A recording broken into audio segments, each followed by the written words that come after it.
Good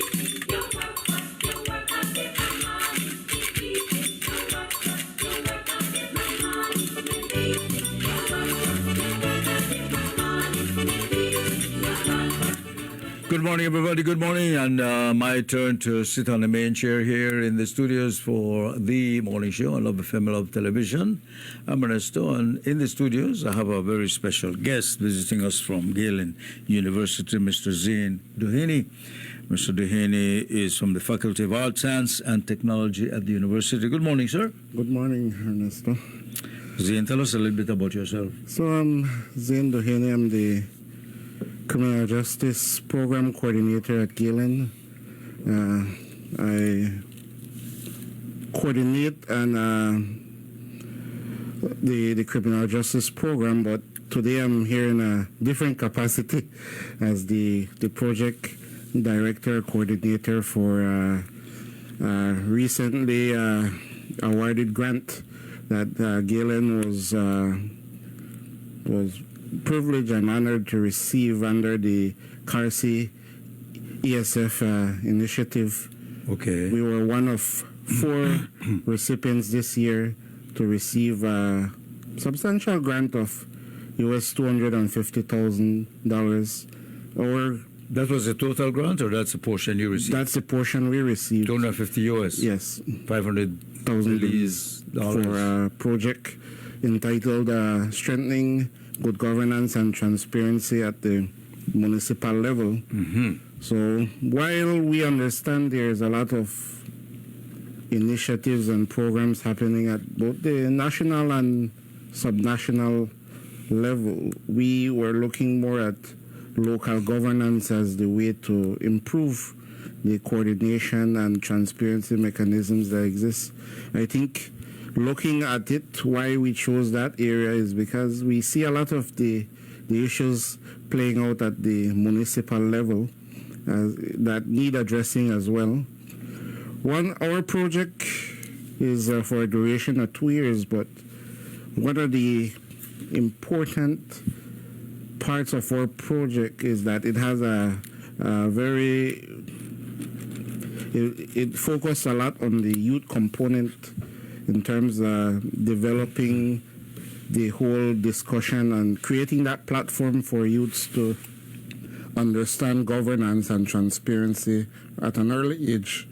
And that prompted us to create under the project a Youth Transparency Ambassador Initiative, which I think stood out from some of the other persons who had applied for the grant. The other projects that were presented. Yeah, so it's very competitive to actually get one of these grants, and it's the first time Galen got one. So, but I would like to say as well that we are the only school in Belize that has a course, Good Governance and Transparency, as a undergraduate course that our students take at Galen University already. So you already have a course. And how will this money assist that course? So the basis or genesis of this project was to take what we are doing already, the Good Governance and Transparency course, and build on it, modifying it to suit what is going to be tailored for 3 different audiences. One is going to be tailored for municipal leaders and officials, so we're targeting under that area the persons who deal with revenue, finance directors. We're looking at the mayors, councillors, to be a part of the course that will be offered to them as part of the project. The other group will be the teachers, because there's a sort of a train-the-trainer component to start introducing the idea of good governance and transparency in the high schools. So starting to create that conversation for young students to actually think about maybe looking at areas such as political science and, these areas that are sort of lacking in terms of people with the capacity and degree to actually understand governance in its true sense. And then we looked at the youth ambassador component, which is going to enroll these youth ambassadors to serve as sort of these youth watchdogs at the municipal level, creating a platform where they can have conversations on what affect them, similar to other discussions in development and sustainable development. It is crucial that we have youths as part of the conversation to see what their feedback is on the whole idea. For you to do this, that means you have to identify the weaknesses. Yes. Because this is to strengthen the system so the weaknesses disappear. What are some of these weaknesses then? So currently, as we're speaking, as part of the project, we're currently conducting a quality management system, our ISO 901 needs and gaps analysis. So our consultants are visiting each council, making assessment of the current situation, looking at what practices are in place. For example, do they post their regular audits online for citizens to access? Are they town halls where issues are addressed on a regular? I think these are things that, as part of the transparency mechanism, you need to have a way that citizens can give their input. Mm-hmm. But we're not seeing it playing out at these levels as it should. Monthly or quarterly town halls is one of the areas we are looking to improve on as part of the project as well. So we're going to get all these information back by a certain timeline so that we know what we're going into. We, looking in as a normal citizen, we understand the shortfalls, but we don't want to go in with any bias into trying to improve the system. It's not we're pointing out wrongs, we're looking at areas of improvement so we can build and improve on it. Being more efficient. Yeah, be more efficient. And managing, you're managing resources. You're managing people's money and people's resources. And as part of the whole accountability discussion. Exactly. Well, this is what is important, the accountability. You have 2 years to do this. Yes. At the end of the 2 years, what do you hope to achieve? Well, the impacts of this project, we're looking at 6 to 5 objectives. So we're looking at capacity building, improving capacity building for all officials who take part in this course or training. Because firstly, to understand governance and transparency, I think there needs to be some type of formal course or formal training offered to persons who vow to take up that job. It's like taking over journalism. You learn at times through experience, but in today's world, it's the formal some training. Guideposts to make it easier. Yeah, to make it easier. So we're looking at that. We're looking at creating a vigilance network where we have these youth ambassadors discussing and creating the conversation. That leads to us. They're going to create a digital platform where they're able, or citizens are able to report acts of corruption or or events that they deem needs addressing. So that is a crucial part of the program, and that application will be monitored by youths, not government. So we are giving and them... these youths would be tertiary level students? High school level is the target group. Yeah. High school, tertiary. So we're looking at giving them voices and meaningful voices by monitoring these platforms. And we're working closely with the Ministry of Local Government as well and the town councils to actually allow them to fit into the conversation as well. So we've gotten... You've started this process already? Yes. So how are they welcoming you? Yeah. So far we had commitment from 7 of 9 municipal councils. So as part of the project, you had to come with these commitments that you would have that support and buy-in. And I'm going to say that their support was very forthcoming in terms from the municipal officials and mayors specifically to sign off on this project for us to lend their support. How open do you think they're going to be to you? Well, the program is not designed to deep dive, and we're going to look at. But then, how do you? I mean, I'm outside, from outside looking in, and every time you hear they left the town hall broke when I took over, there was no money, no funds, they misspent the funds and all that. How deep are you going to look into that? To find out why they were misspent, yes, or there was no proper accounting being done and things like that. Are you doing a deep study or superficial? So we're mainly targeting the capacity to put mechanisms and systems in place that will prevent those things from happening. So, but for those things, you have to look into those things. Yes, definitely. Why they happen. Yes. So as part of this whole project, or the entire project is in its entirety, there's a monitoring and evaluation portion of it that looks at, we have delivered this training for you. Now we're looking at its effectiveness, if it's really being played out as we have now equipped you with these skills to actually carry out governance and accountability and transparency. And now we're going to see it play out and give our feedback and input.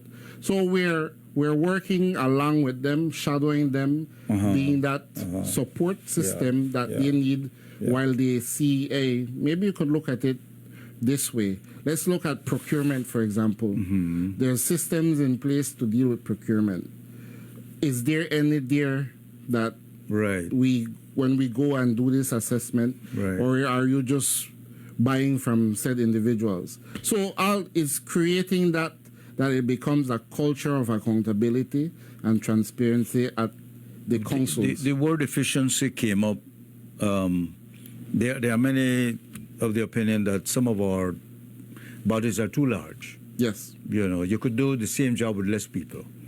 Would these be areas you were looking at, recommended? At the end of the 2 years, will you be like doing a report card? Yes, definitely. Say, you know, if you had less councillors, you'd have a bigger budget to do so and so and so. For instance, a big issue with the Belize City Council is, and we get a lot of calls on this, that they can't seem to do maintenance of roads. It's you experience it. You see streets, so you wonder, but they have finance to do something else. Yeah. Are these areas? Are you going to talk to the public as well? And say, what do you think of your town board? Definitely. Yes. We're creating. You have to do that. We're creating the space firstly by, as part of the project, as part of our activities, our program activities. It involves hosting municipal town halls. So there are 3 town halls per municipality within the life cycle of the project, and these are going to test or create that space as well for citizen participation within governance. So giving you that space to give these suggestions. Of course, yeah. And these meaningful discussions to happen where you are open to the public to listen and hear what are their thoughts on issues of, garbage collection, issues of fiscal spending, how our money is being budgeted, if a lot of it is going on operational costs as compared to infrastructure development. Because you could have a top-heavy body and there's little spending on the necessities what people put you in office for.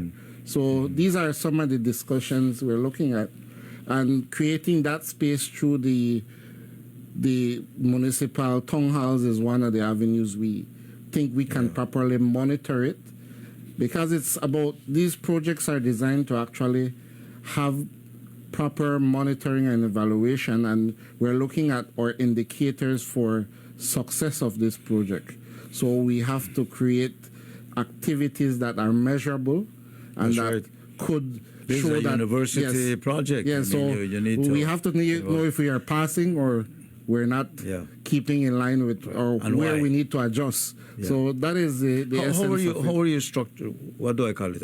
A group or the class? How is that structured? Each body has a professor or a lecturer will be handling these, managing the students, and they have to do reports, homework. I mean, you know, So enhance. yeah, definitely. Work. There'll be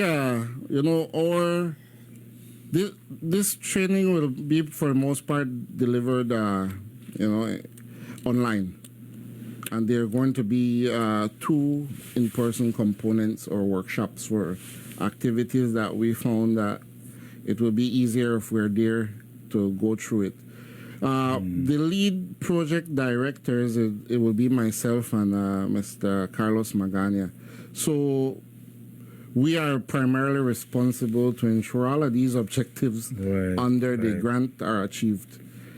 We have a wealth of expertise at Galen to assist us in terms of teaching and where we need to discuss certain areas such as, let's say, economics and these areas that may not necessarily be our expertise, but we are able to tap into that pool because it's one university, one project. That's the way we look at it in terms of success, and primarily looking at our social corporate responsibility to do more in the community is why I think we took on this project. So definitely our leadership and management is committed to try to see more how academia can play a part in ultimately stamping out corruption and working with government. Well, that's everybody's wish. Yes. You know, that's everybody's pet wish when it comes to that. So the training is, are you going to train those who are already in the municipal bodies as well as students who want to take the course? Yes. So and they'll be handled on the same level. No. Different. No. Okay. So each one of the GOX 299 is the course for us, good governance and transparency. Each one is being tailored to specific audience, because discussions that will ultimately happen in the body with the municipal officials will be at a higher level, of course, compared to the youths. So it's more introductory on their level. How will you link the two? Because we want, like you said, the objective is for the young to understand what's happening and going on, how we are governed, so they can influence later on. They're interconnected activities within the project to bring that linkage.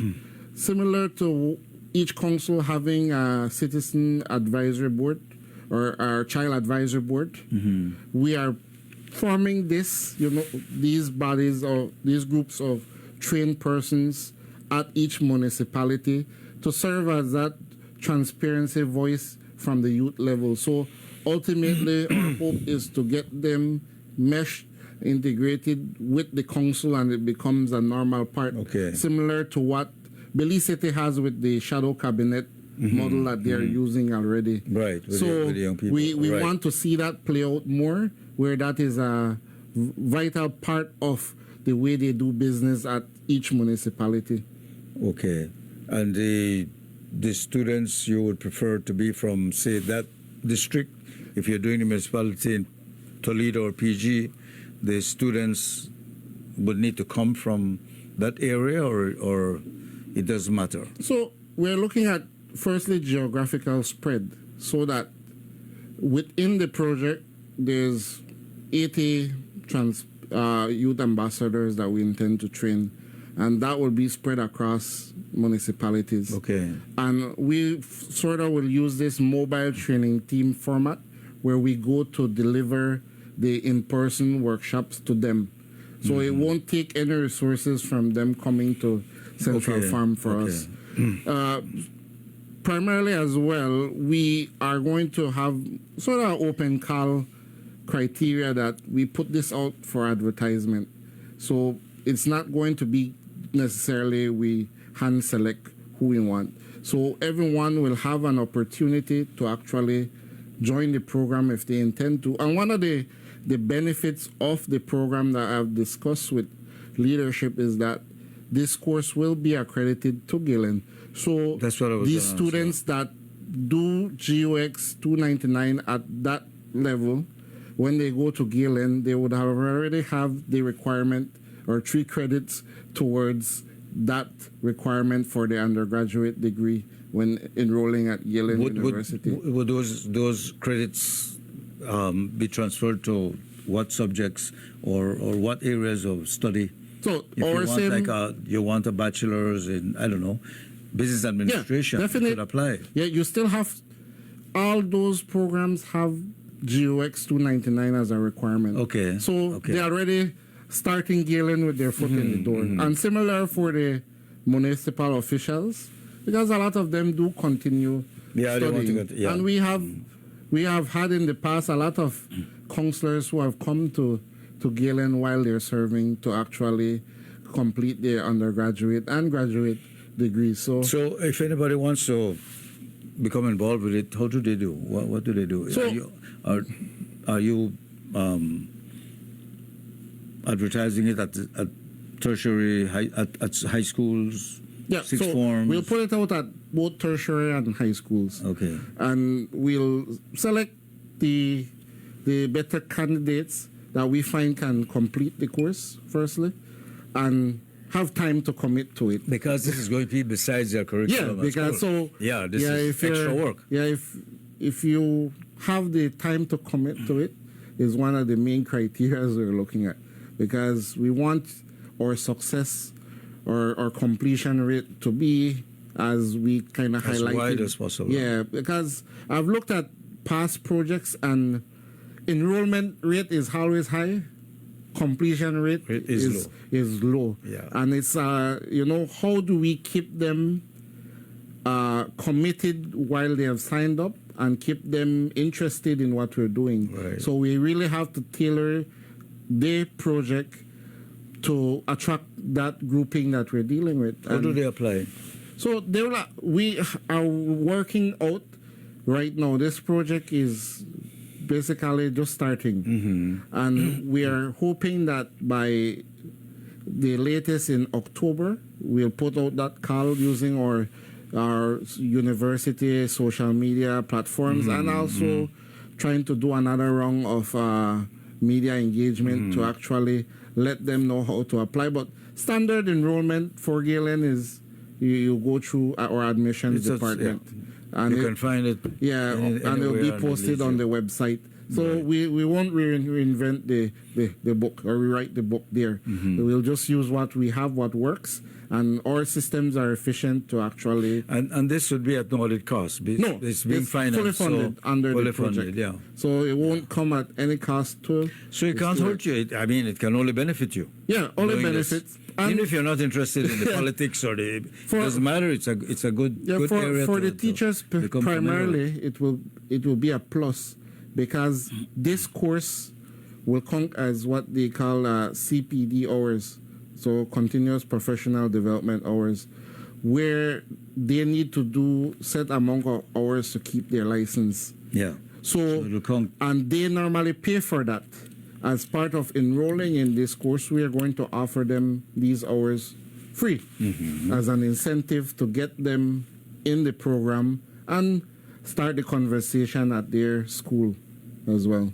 Mr. Dueheney, thank you for coming. Anything you missed, you wanted to mention that we didn't bring up? No, I look forward to being back again and continue highlighting what we're doing when the project. What you're fully learning along the way yes. would be great. And there's a research component for us Yes. in terms of data collection and That's right. what we're learning, and hopefully we're able to transmit this info to government to let them see that these are our findings. Let's see how it helps you. Make certain decisions. Decisions need to be citizen-centric and also data-driven. That's right. So that's right. our call, and also again thank Galen University for giving us the opportunity to carry out this project, and also the U.S. Embassy for funding this project. So, and thanks Love FM for always giving us the space. Well, we think education is important, and we hope that our discussions will have our young people asking questions and motivating them to do what's right for the future. Most definite. Thank you very much, Mr. Zain Dueheney, Faculty of Arts, Science and Technology at the Galen University. And they have this large grant. So if you're out there, a student, I don't have to be a student. So I could be a regular citizen and do this? So it's specifically for students. Okay. Yeah. All right. And of course... Yeah, and the officials. And the officials. Yes, and teachers. Right, and teachers. Thanks again. We'll be right back. Visiting me will be Silvana Udz, and she'll be talking to us about her new book. We'll be right back.